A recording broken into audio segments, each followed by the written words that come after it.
Que dia tão especial hoje para nós, categoria masculina. Amém? Quantos pais estão aqui presentes? Levanta a mão. Aí, estamos bem representados. Quantos de vocês já passaram por uma fase ainda de promoção, né, de mais honra? Mais honra quem é vô, é pai 2 vezes. Não é verdade? Quem de vocês aqui é vô, já tem neto? Levanta a mão aí, já tem neto. Aí. Categoria ouro, né? Porque a gente que é só pai, é prata. Né? Bronze é quem casou agora, está ainda em projeto, né, de ser pai ainda. Então, parabéns pelo seu dia. Estou muito feliz também, meu pai se chama Edgar também, está aqui com a gente. Uma saudação aí, pai, para o senhor. E é muito raro, né, faz tantos anos que eu não tenho meu pai aqui, ele mora na Bahia. Então, está passando uns dias aqui, fazendo um tratamento da saúde. Já tem 81 anos de idade, um motoqueiro com 81 anos de idade. E geralmente um pai impede o filho de ter uma moto. Meu pai deu uma moto de presente para mim. Então, só para você ver que exemplo aí de pai. Mas, gente, tem tudo a ver com todos nós da casa, né? Essa série nova. Começamos na semana passada, se você esteve aqui presente. Se não, você pode acessar na internet agora, no YouTube, no Facebook. A gente tem as mensagens da semana passada, a cada semana. Nós estamos com a internet hoje, estamos desconectados. Então, um abraço para vocês que nos acompanham também, online. E essa carta que nós começamos, a carta a Tito, é uma carta muito excelente, porque, você sabe, tem cursos de autoajuda, que fala para a pessoa ser um sucesso na vida, e quando a gente estuda a Bíblia, toda a palavra de Deus é um livro de ajuda do alto. Alto com L, alto, do altíssimo, do alto, de autoajuda para nós. E a carta de Tito é tremendamente motivadora. Você que trabalha em setor de liderança, de coordenação, de chefe de equipe, de empreendedorismo, essa carta, ela nos faz motivados e motivadores. De ser uma pessoa organizada, de que coloca ordem na sua vida pessoal e na vida dos outros. Um homem e uma mulher que se propõem a fazer diferença na vida das pessoas, nós somos incapazes de prever o impacto de uma pessoa disciplinada, organizada, uma pessoa que põe ordem na vida dela e nos influencia, nos inspira. Então, Paulo deixou Tito, uma pessoa treinada, para colocar ordem na igreja de Creta. Então, vamos já começar com nossos slides aí. Vamos começar. Quero mostrar para vocês aqui, onde que está situado no mapa, essa ilha de Creta, que ainda hoje estamos... Não chegou até aí? Então, ocorreu alguma situação aí.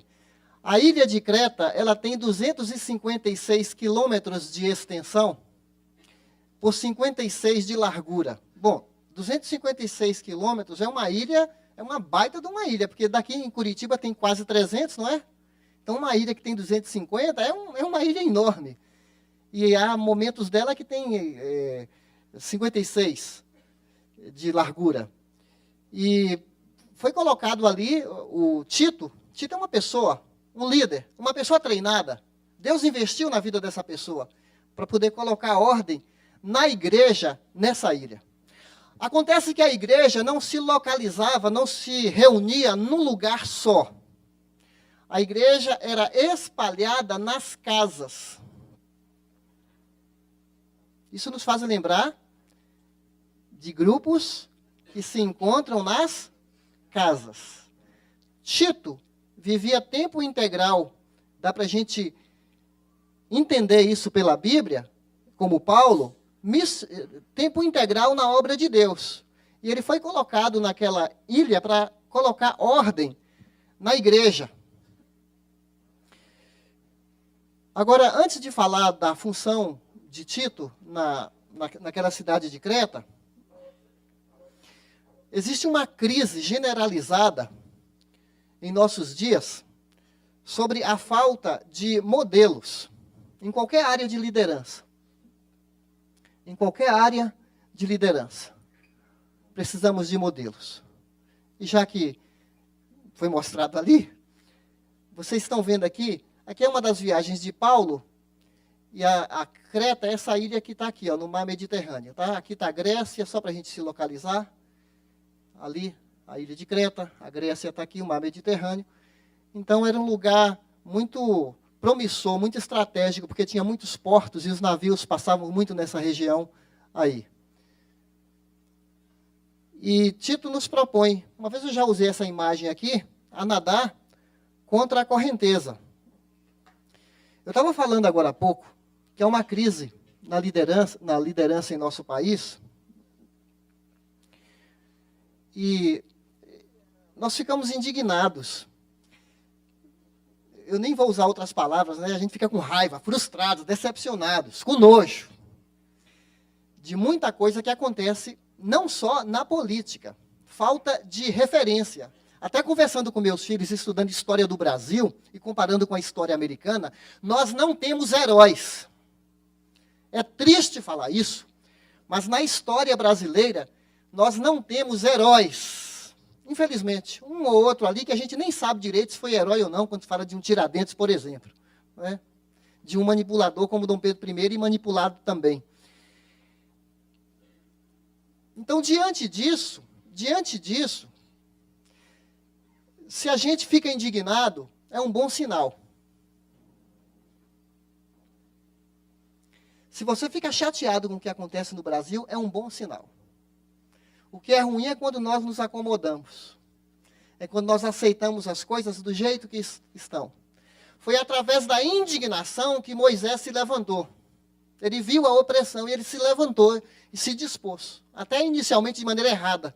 Mas aquela indignação impulsionou Moisés. Então, irmãos, eu não creio que o Brasil vai mudar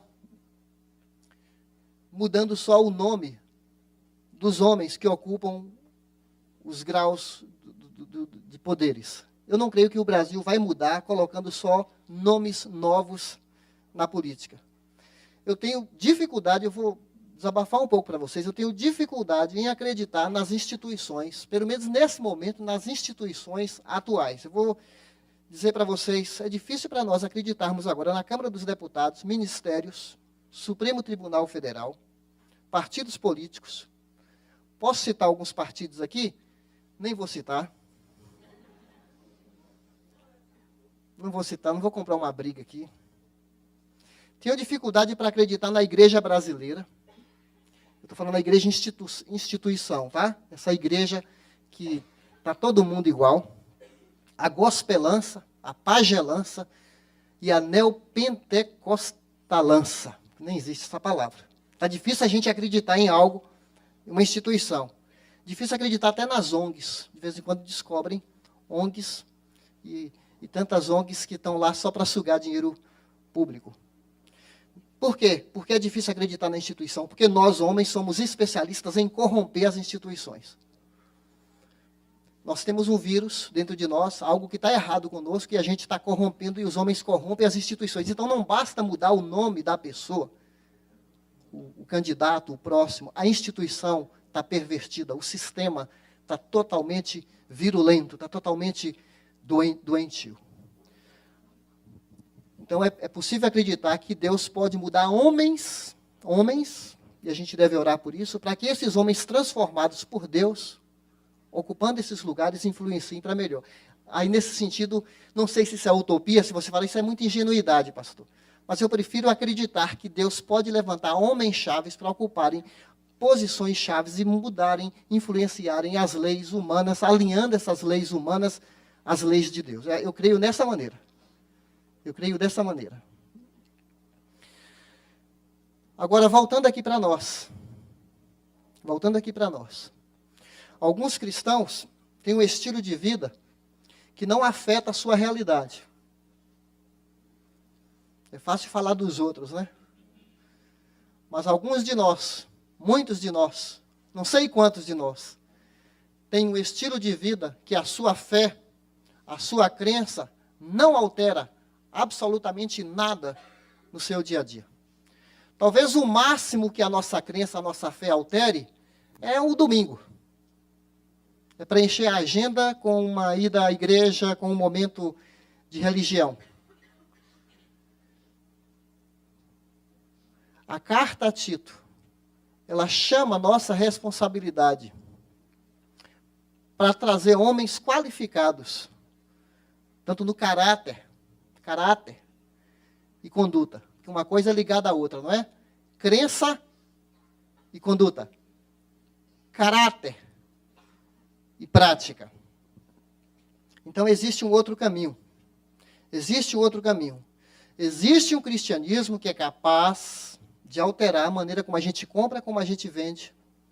Existe um cristianismo radical, de um seguidor de Jesus, que muda como ele namora, muda o comportamento dele como marido, como líder de uma seção, supervisor, gerente, como empregado, como funcionário. Existe um cristianismo que afeta cada dia da nossa vida, 24 horas por dia. Então é desse cristianismo radical que nós vamos ver que essa carta vai falar. Nós não podemos pôr ordem no mundo. Nós não podemos carregar nas costas os problemas da humanidade, mas a gente pode cuidar do nosso quintal, podemos cuidar da nossa vida, podemos cuidar da nossa igreja, podemos influenciar a nossa cidade, podemos impactar o mundo. Agir localmente e pensar globalmente. Isso a gente pode fazer. Orar pelo mundo e fazer a nossa parte.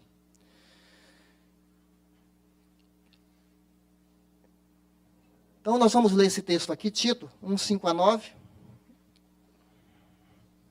Tito 1, 5 a 9.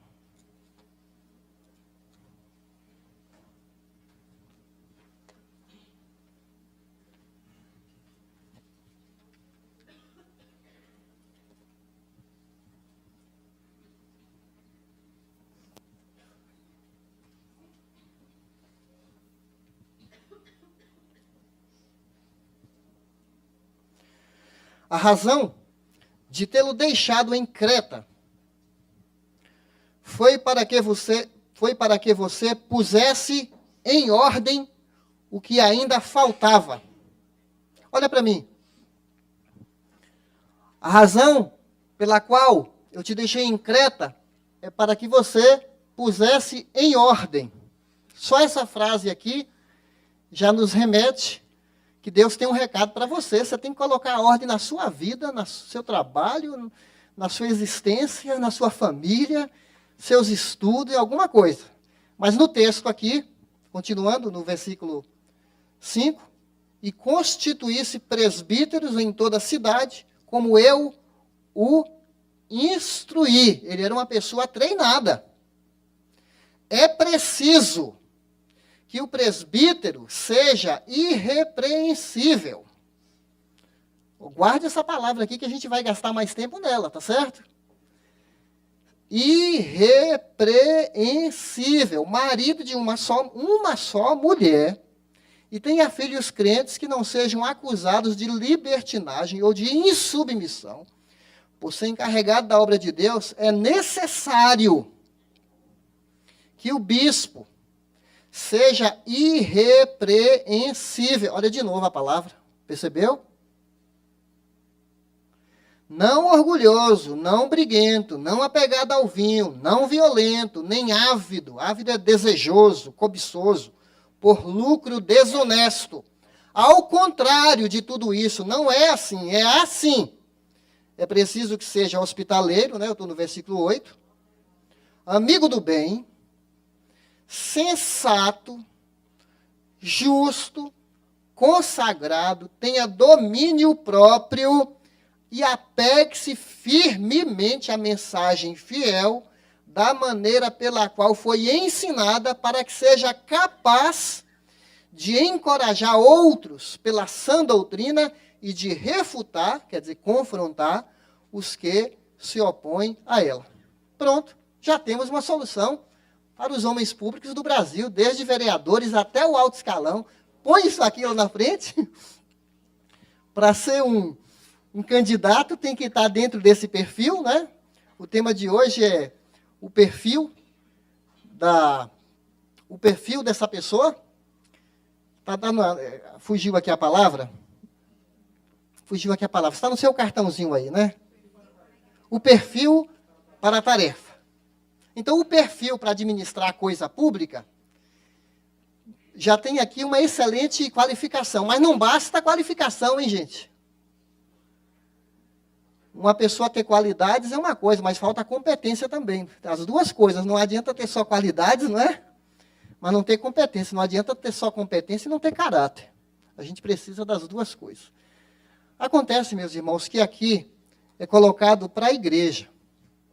É colocado para a igreja. Porque, na verdade, a igreja que deveria fornecer homens aptos para governar o Brasil, a cidade e tudo mais. Tem alguma falha na igreja brasileira. Tem alguma falha na igreja brasileira. Se as estatísticas dizem que somos por volta de 30 milhões, a igreja deveria fabricar, estou colocando entre aspas aqui, fabricar homens desse perfil para assumirem a liderança de muitos lugares. Mas a Bíblia está falando dessa qualificação para cuidar da igreja, tá certo? Isso aí é uma outra situação. Então, nesse Dia dos Pais, vamos falar sobre homens irrepreensíveis. Homens irrepreensíveis. Aí está a palavra, o perfil para a tarefa. Homens irrepreensíveis. Pais irrepreensíveis. O que significa essa palavra irrepreensível? Geralmente a gente não usa. É muito comum. Se a gente falar repreensível, o que é uma pessoa repreensível? É que constantemente alguém está chamando a atenção dela. Constantemente alguém está repreendendo. Por isso que ela é repreensível. Volta e meia a pessoa se escorrega. Teve um dia que um homem parou aqui na porta e falou assim para mim, eu estava aqui na entrada, um dia da semana, e falou assim para mim, pastor, eu sou um homem tão torto, que daqui até minha casa no Jardim Rosana eu vou pecar tanto, que eu já estou aqui passando nessa igreja aqui para pegar um pouco de bênção assim, falei, irmão, aqui na igreja católica que tem algum poder no ar. Não, mas é que eu já estou aqui porque pessoa tão contraditória, não é? O que significa irrepreensível? Sem mancha, sem culpa. Uma pessoa que você toda hora não fica corrigindo, não fica abordando. Ô, fulano, para com isso. Já tem um filho que você falou assim, ô filho, já te falei 1001 vezes. Então, esse filho que você está falando, fala, ele é repreensível. É bom quando você dá as coordenadas e você só olha, filho, tá bom demais, olha, falei, tá em cima. Isso é bom demais, não é? Um filho perfeito, alguém tem aqui? Você falou, tá falado, ó. Semana inteira, capricha, tal, isso é bom demais. Mas na verdade não é bem assim, né? A gente está sempre monitorando. Agora, gente, fala a verdade, nós precisamos muito de homens e de mulheres irrepreensíveis. Gente assim que erra pouco. Eu vou dizer aqui para você, adolescente, jovem, não fica pensando que eu estou falando só para pai aqui não, hein? Ah, meus pais precisam ouvir isso. Eu estou falando aqui para nós, todos nós aqui, adolescentes, jovens, tanto homens quanto mulheres. Aliás, a gente está falando de homens aqui, mas no capítulo 2 vai falar das mulheres, tanto as idosas, as mais novas. Tito vai pegar todo mundo, do idoso até quem está sendo formado, né, o adolescente e o jovem. Na década de 70, tinha jovens que fizeram história em nosso Brasil, cantores, jornalistas, movimentos estudantis, jovens que tinham uma causa, tinham coragem, enfrentavam a ditadura, muitos morreram. Jovem que tinha coragem. Hoje, os nossos jovens estão sem causa. A causa dos nossos jovens hoje, a bandeira que nossos jovens defendem, não tem bandeira. O que está pegando é pega-pega. Drogas. É paradinha A. Não sei o que é isso. O que está pegando é 10 passitos, 10 passitos. Se Karl Marx estivesse nos nossos dias, aquele pensador lá, filósofo, ele diria que não é a religião que é o ópio do povo, o sexo é o ópio do povo. A cabeça da juventude é isso, a mídia, o tempo todo. A galera está nisso. Então está nos faltando jovens com causa. E em consequência, os homens, a figura masculina, nós estamos sendo muito desprestigiados. Desprestigiados. Nas novelas, nos filmes, nas mídias, nas redes sociais. O ser masculino, nós estamos em descrédito. Tem homem que está perdendo o respeito dos filhos, perdendo o respeito da esposa. Muitas esposas olham o marido como um bebê crescido, que não assume, deixa nas costas da mulher, homem mole, deixa a esposa sobrecarregada. Tem mulheres frustradas, tem homens perdendo o respeito até da sogra. Bom, da sogra já perdeu há muito tempo. Não é verdade? Continuando aqui, Deus, vamos ler juntos aqui? Deus chama pessoas para servi-lo através de uma vida irrepreensível e qualificada. Não fique pensando só em líderes. Deus chama você, crente, mulher, você que está querendo conhecer o Evangelho, você que está se aproximando, você que está sendo atraído pelo cristianismo, Deus está chamando você.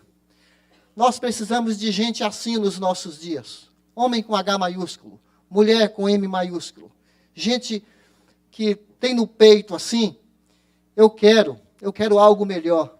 Eu quero nadar contra a correnteza. Eu quero que Deus transforme a minha vida, porque eu não aceito, não quero ser igual. Eu não quero ser moldado por esse sistema em que todas as pessoas são iguais, pensam iguais e tudo mais. Jesus é um revolucionário. Jesus é um cara muito macho, muito diferente, porque só um cara forjado na carpintaria seria capaz de entrar no templo de Jerusalém, pegar aquelas cordas, e provavelmente seus braços eram musculosos, e limpar a área, e pôr aqueles homens para correr. E os caras até falaram assim, com que autoridade você faz isso? E ele falou, essa casa é a casa do meu pai, e eu quero cuidar dela. E o zelo por essa causa me consome. E Tito foi colocado para cuidar da igreja, com esse propósito de colocar ordem. A igreja é diferenciada de qualquer outra instituição. A igreja, ela tem origem no seu fundador, que é Jesus. Ele morreu por ela. Ele acredita nela. Eu não estou falando da igreja prédio, igreja documento, com CNPJ. Estou falando desse povo de Deus, que ele morreu por esse povo. E ele disse que esse povo vai prevalecer. Ele não falou igreja A, B ou C. Essa igreja que é identificada com ele, que é o corpo dele, em que ele é o cabeça, em que essas pessoas nasceram de novo, são transformadas. É esse povo pelo qual Jesus morreu que vai prevalecer. E somos privilegiados em fazer parte desse povo. Você está disposto a aceitar essa convocação para ser irrepreensível?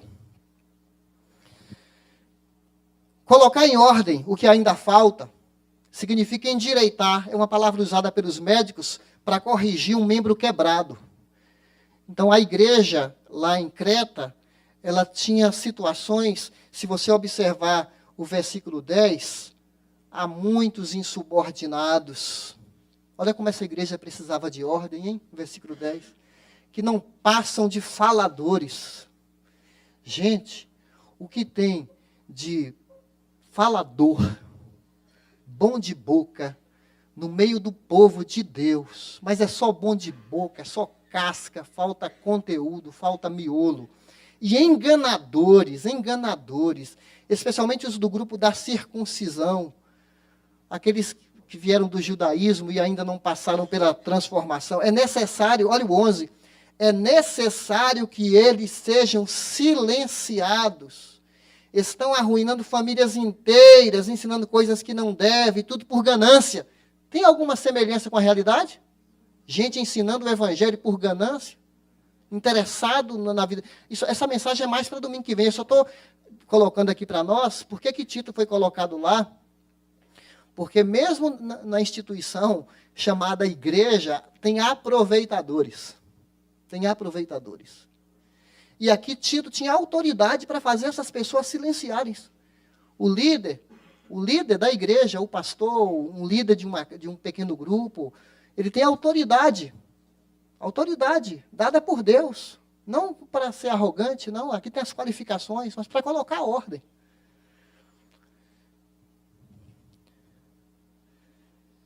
O que faltava? Tinha faltas graves lá, eu mencionei, né?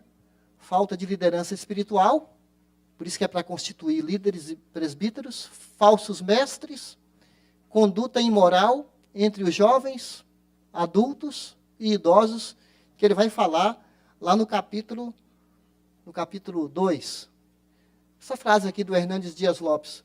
A forma mais eficaz de combater os falsos mestres é multiplicar os verdadeiros mestres. E nossa igreja é uma igreja que também está desenvolvendo os pequenos grupos. Esses mestres aqui, esses presbíteros, provavelmente eram bivocacionais. Não eram todos tempo integral. Eram homens que tinham as suas ocupações, seus afazeres, seu ganha-pão, mas ao mesmo tempo cuidava das igrejas nas casas. Interessante essa perspectiva aqui.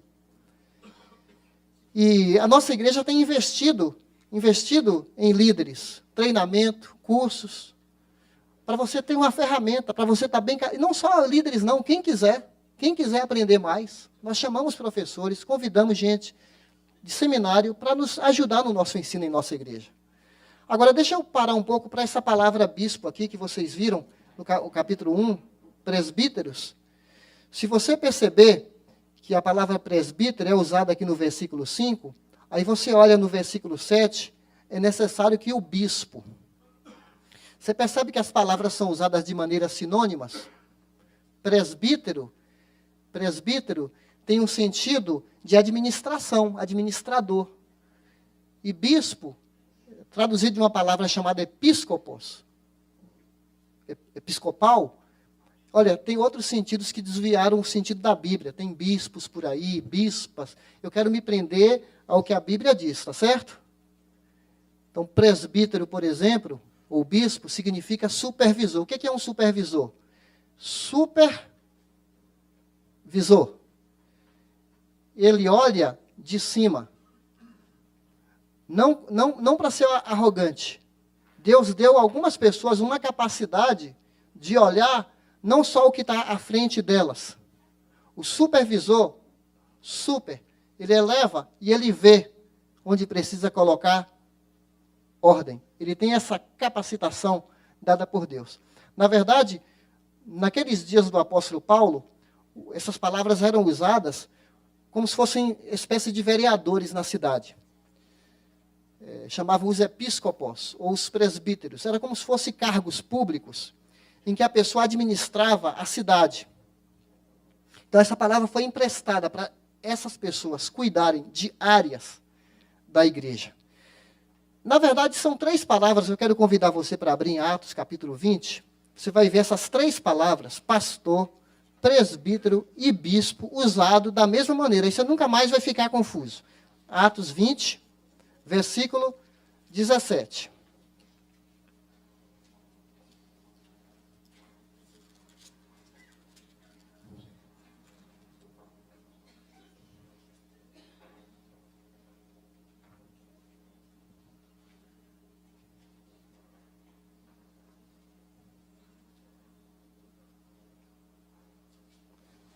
Acharam?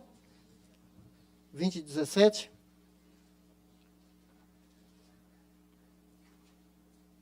De Mileto, Paulo mandou chamar quem? Os presbíteros da igreja de Éfeso. Nesse mesmo contexto aqui, as mesmas pessoas, no versículo 28, falando para eles, cuidem de vocês mesmos e de todo o rebanho sobre o qual o Espírito Santo os designou como bispos. Para quê? Para pastorearem. Olha, acabou a confusão.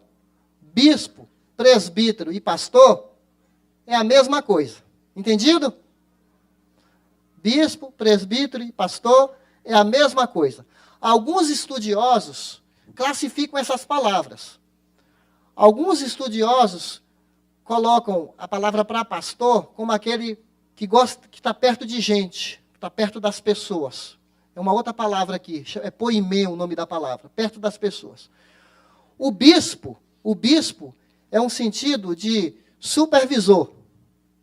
E o presbítero, administrador. Tem pastores que têm mais um viés, algo forte nele, mais na administração. Tem pastor que é mais ligado às pessoas, mais preocupado, mais abraçador, mais pessoal. E tem aquele que é mais visionário, está pensando mais no todo, na visão e chamando o povo, levando para frente. Então, nós nem podemos exigir de um pastor, de um homem, que ele seja os três em um. Cada pessoa é diferente e tem os próprios dons. Ou do seu líder de PG também, ficar exigindo dele que ele seja alguém além do que ele é, nesse sentido. Irmãos, eu estou contando isso, porque ao mesmo tempo que tem umas qualificações para o pastor, isso aqui não está de enfeite. Imagina ter um pastor que você tem vergonha dele. Você viu aí a lista das qualificações de um pastor? Nós não temos tempo para analisar uma por uma. Mas isso não está de enfeite na Bíblia. Deus colocou essa questão de pessoas na liderança em alta responsabilidade. Em alta responsabilidade. Para não entrar qualquer um no ministério. E você sabe que os seminários estão em crise. Poucos alunos estão indo estudar teologia. Sabe por quê? Porque a mentalidade de muitas igrejas, eu quero que meu filho ganhe dinheiro, eu quero que meu filho faça tal curso, tal faculdade, tal carreira, e até muitos desincentivam ao chamado ministerial.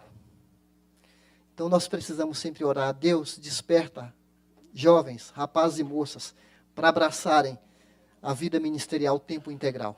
Estamos em crise nesse sentido, os pastores estão ficando velhos, estão morrendo, e a nossa juventude. Quem sabe Deus está chamando você hoje, chamando você para você abraçar o ministério tempo integral. Agora, observe. Irrepreensível. Não quer dizer uma pessoa que não tem defeito. Não é nesse sentido. Uma pessoa irrepreensível, ela comete erros. Ela comete equívocos. Ela falha. Pensa numa pessoa que você surpreendeu fazendo uma coisa errada. Aí você marca um café com ela. Marca um encontro com aquela pessoa. Aí você chega para ela e fala, olha irmão, irmã, naquela hora você agiu dessa maneira e não combina com a postura de um cristão. Aquela pessoa pode falar assim, é verdade. Eu percebi. Eu já estou tomando passos. Já pedi perdão para tal pessoa. Eu publiquei aquela situação lá no Facebook, mandei aquele WhatsApp. Eu percebi que eu me dei mal, eu fui infeliz nas minhas palavras, eu já estou me corrigindo. A pessoa irrepreensível é alguém, não é que ela é perfeita, você conversa com ela, ela tem uma cabeça aberta para aprender, para aceitar uma repreensão, para mudar. Esse é o sentido de irrepreensível. Obviamente, uma pessoa que todo dia comete erros, aí tem alguma coisa, não é? Estranha. Agora, é importante lembrar, deixa eu me chamar a atenção para um aspecto aqui da vida. A gente está falando de ser irrepreensível, tem gente que tem uma excelente qualidade moral na aparência. A pessoa tem uma imagem pública muito respeitada. Tem uma linguagem religiosa, admirada pelas conquistas na vida, pelo patrimônio que ela tem. É um exemplo como pai, é um exemplo como mãe. Aos olhos dos homens, nada reprovado. A pessoa está bem na fita. Bem na fita. A aparência irrepreensível. Até Paulo falou, eu cheguei a ser irrepreensível na religião. Mas, dentro de mim, ele fala lá, tinha situações mal resolvidas.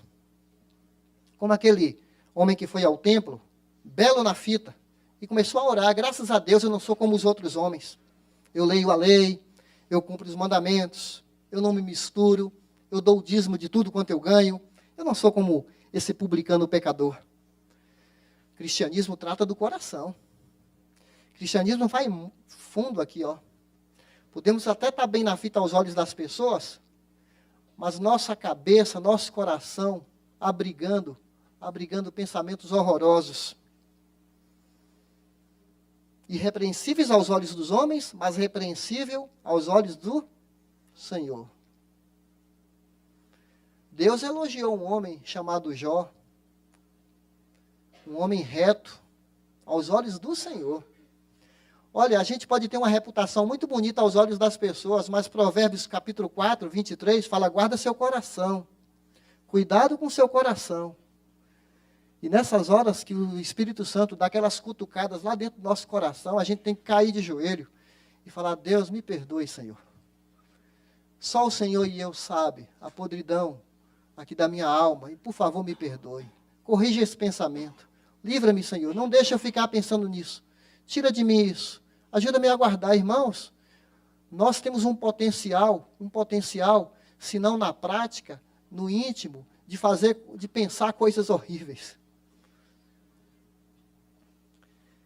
Então eu não estou aqui para te desencorajar, não. Estou dizendo aqui para você que o Espírito de Deus é capaz de, num processo de limpeza, vai fazendo uma faxina na nossa vida, porque o Evangelho se propõe a nos fazer melhores.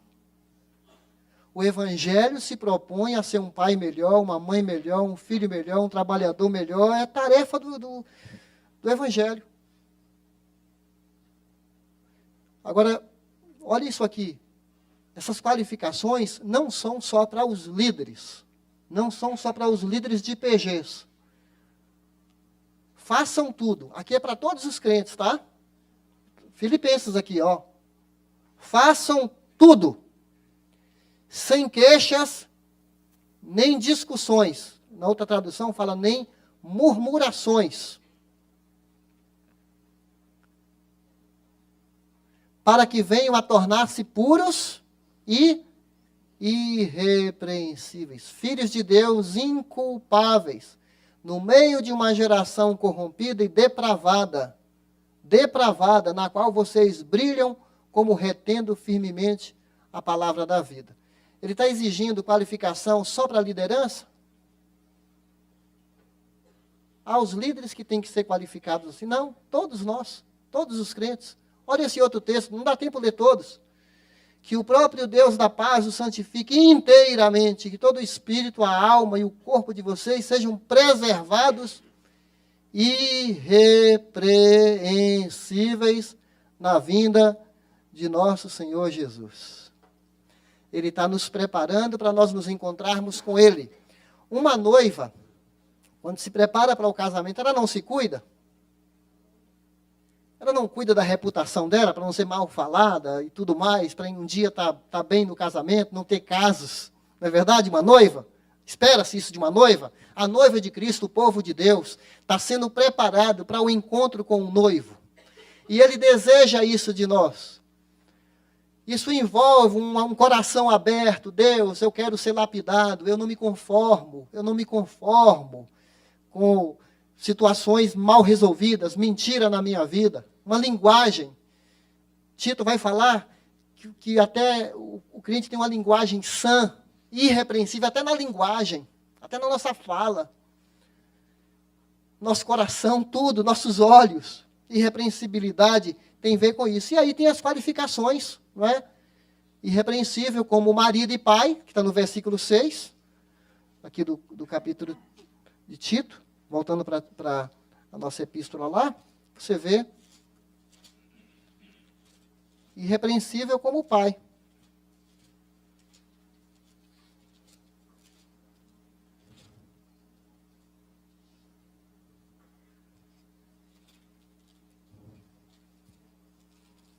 Versículo 6.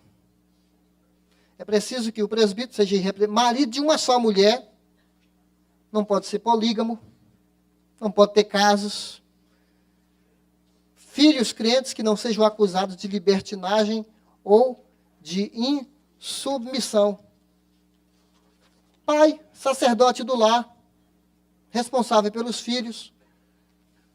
Já foi lembrado agora no culto, o pai arrasta a família para ficar mais perto de Deus. Não é tarefa da esposa. É o pai, é um sacerdote do lar. Ele ora com os filhos, ele chama a família para orar, ele chama a família para ler a Bíblia. Ele conversa sobre a vida cristã em casa. Isso não é tarefa feminina. Todo mundo. E a responsabilidade é nossa. Pais, não irritem seus filhos, criem-nos segundo a instrução e o conselho do Senhor. Efésios 6, versículo 4. Responsável na obra de Deus.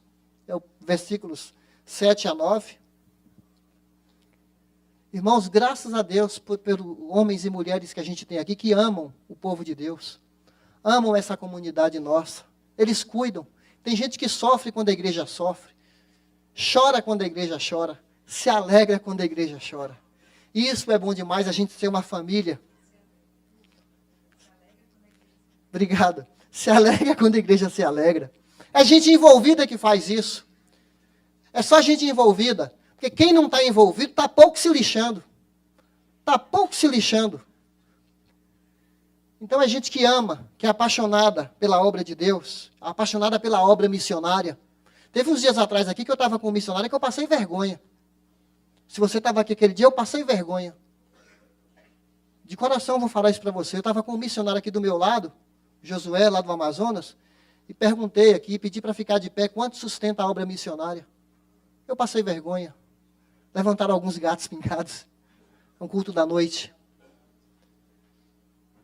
O nosso amor para a obra missionária se traduz em orações, se traduz em preocupações, se traduz em cuidado com o missionário, se traduz em sustentar a obra missionária.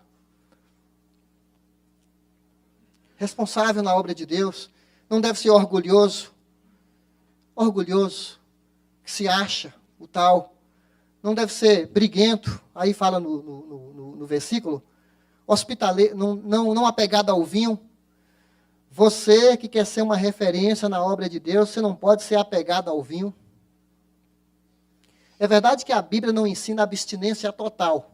A Bíblia não fala isso, abstinência total. Por outro lado, a Bíblia fala que nós não podemos, de maneira alguma, ser dominados pelo vinho. Isso a Bíblia fala. Faz mal. Não vos embriagueis com vinho, mas enchei-vos do Espírito Santo de Deus. Amigo do bem, amigo de gente do bem, amigo da bondade, sensato, justo, consagrado, está tudo aí no texto. Domínio próprio, apegado à palavra para ensinar e para confrontar o erro. Será que nós temos aprendido até a confrontar o erro? Manusear a palavra? Nós temos aprendido aqui em cursos que o portal dá direto para a gente ter boas ferramentas e saber lidar com o erro. Irmãos, concluindo. Então nós vimos ali o que deve ser, não é?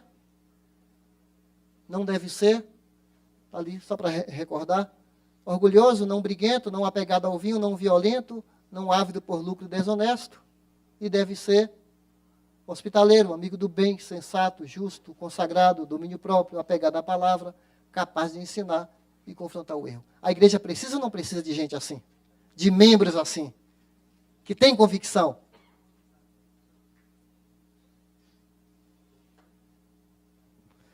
O amor de Jesus nos constrange a assumir responsabilidades e agradá-lo através da busca de uma vida irrepreensível. Você pode ler comigo? O amor de Jesus nos constrange a assumir responsabilidades e agradá-lo através da busca de uma vida irrepreensível. Amém? Graças a Deus, nós somos incapazes de agir de maneira irrepreensível o tempo todo. Ainda bem que Deus é misericordioso. Nós já nascemos desde bebezinhos repreensíveis. Nascemos pecadores, não é verdade? Já nascemos pecadores. Já somos egoístas com 6 meses de idade, 4, a gente já dá sinais de que tem alguma coisa errada dentro da gente. Tem bebezinho que endurece o pescoço, já mostrando mania, coração duro, egoísmo, manipulação. De uma certa maneira, todos nós aqui somos desqualificados. E aqui eu já estou entrando direto na ceia do Senhor. Eu já estou passando aqui, concluindo com a ceia do Senhor. Todos nós já nascemos desqualificados e continuamos desqualificados. Nós não temos dignidade em nós. Somos corruptos, corruptores. Nossa essência é má. Eu queria dizer para você uma mensagem assim, que você é legal, que há uma força dentro de você, que você está com tudo, que você é um sucesso, que você é bem resolvido. Irmão, sendo bem honesto, a Bíblia não fica abafando. Há algo errado dentro de nós que está nos conduzindo num processo de morte. Jesus é o verdadeiro qualificado. Ele foi justo, ainda é, não é? Irrepreensível. Ele perguntou certa vez: quem de vocês encontra pecado em mim? Ele perguntou isso. Você pode perguntar isso? Meus filhos, aproveitando que meu pai está em casa, perguntaram para meu pai como que eu era na minha juventude. Aí meu pai começou a falar de algumas coisas. Eu falei: pai, você fala essas coisas. Já passou. Nós todos, e mesmo depois que você conhece Jesus, você já ficou decepcionado com você mesmo? Irmãos, eu tenho 30 anos de cristão, mais de 30 anos de cristão. Quantas vezes eu fico frustrado comigo mesmo? Falei: Deus, eu já aprendi tanto, já ouvi tanta mensagem, já li tanta Bíblia. E fala assim: só o Senhor para ter misericórdia de mim, porque eu mesmo me sinto tão reprovado, tão reprovado. É muita misericórdia. Todo dia Deus fala: vai, vê assim direita, menino. Acontece com você também? E algumas coisas a gente acerta, não é? Graças a Deus, não é? E vamos pedindo quebrantamento. Olha, irmãos, eu estou falando aqui para você, não para você sair daqui pesado, a gente colocando aqui um padrão tão inatingível de um ser, um super crente, um super homem. Todos nós somos da mesma matéria-prima. Viemos do mesmo pai, Adão e Eva, e todos nós temos contradições, coisas mal resolvidas, precipitamos, brigamos, perdemos o controle, e aí a gente volta para Deus e fala: Senhor, me perdoe. Essa é a beleza do Evangelho, é que a gente concorda com Deus, com o pecado. Deus fala, a gente fala: é verdade, Senhor. Tem um caminho melhor. O teu caminho é melhor do que o caminho do homem, o caminho do coração enganoso. Aí o Espírito vem, acalma, dá novas oportunidades. Aí você fala: está valendo a pena. É na força do Espírito, não é na minha força. A gente não se garante. Somos fracos demais. Mas aí o Espírito vem e fala: eu te perdoo. Eu lanço no mar do esquecimento todos os seus pecados e eu te dou novas oportunidades. O que a gente não pode é abusar da graça. Aí vem Jesus maravilhoso e fala: eu morri por vocês, e vocês vão celebrar a ceia, porque vocês não têm capacidade, mas é pelo meu mérito. Vocês não têm estrutura, vocês não têm consistência, mas eu tenho. Vocês são imperfeitos, mas eu sou perfeito. Muitas vezes vocês não são amorosos, mas eu sou amoroso. Muitas vezes vocês caem até na mentira, mas eu falo a verdade, e na minha verdade vocês vão viver. E quando vocês se escorregarem, segura na minha mão. Segura na minha mão. Não se sinta decepcionado, falando assim: eu sou um caso perdido, eu não tenho mais jeito para mim, eu jamais vou ser uma pessoa irrepreensível. Jesus pega na nossa mão, igual um filho que está caindo, até aprender a andar com mais consistência. Ele vai nos conduzindo, a gente vai caindo menos. Às vezes dá uma derrapada, ele pega a gente de novo e nos sustenta. Então, graças a Deus pela vida de Jesus. Ele sim, é totalmente perfeito. Ele é a nossa inspiração. Ele é a nossa motivação. Eu quero te encorajar a falar: eu quero fazer diferença. Eu quero colocar minha vida em ordem, eu quero ajudar a minha igreja a ser mais organizada, a ser melhor, a ser mais amorosa, a discipular. Eu quero abrir minha casa para receber um pequeno grupo. Eu quero receber um líder na minha casa. Eu quero ser um anfitrião. Eu amo a obra de Deus. Eu não posso ficar de fora. É para isso. Igreja é assim. Então nós vamos agradecer a Deus pela vida de Jesus. Vida sem mácula, sem culpa, sem mancha, sem nada. Qualificado. Salvador completo. Nosso herói. Vamos agradecer. Senhor, muito obrigado. Obrigado porque, ao olhar para Jesus, Ele é perfeito, majestoso, tanto em palavras, atos. Jesus sem igual. Nós o admiramos demais. Obrigado por tanto amor. Que o Senhor veio, encarnou-se, assumiu a forma humana, teve compaixão de nós, assumiu nossa identidade, assumiu a nossa culpa e morreu naquela cruz, aquela morte no nosso lugar. Obrigado, Jesus. É por causa da tua dignidade que nós fomos chamados. O Senhor pagou com o teu sangue derramado, pagou a nossa dívida. Estávamos condenados, reprovados, mas o Senhor foi aprovado, e por causa da tua aprovação, nós também fomos aprovados. Por causa da tua justiça, Deus nos fez justos e nos justificou. Porque o Senhor era santo, Deus nos santificou, e agora nos santifica nesse processo de santificação. Obrigado, Jesus. Obrigado pela tua morte na cruz, em meu lugar, no lugar dos meus irmãos. Nós vamos te honrar, nós vamos te obedecer ao celebrar a ceia que fala da tua morte e também fala da tua ressurreição. Em nome de Jesus. Amém. Amém.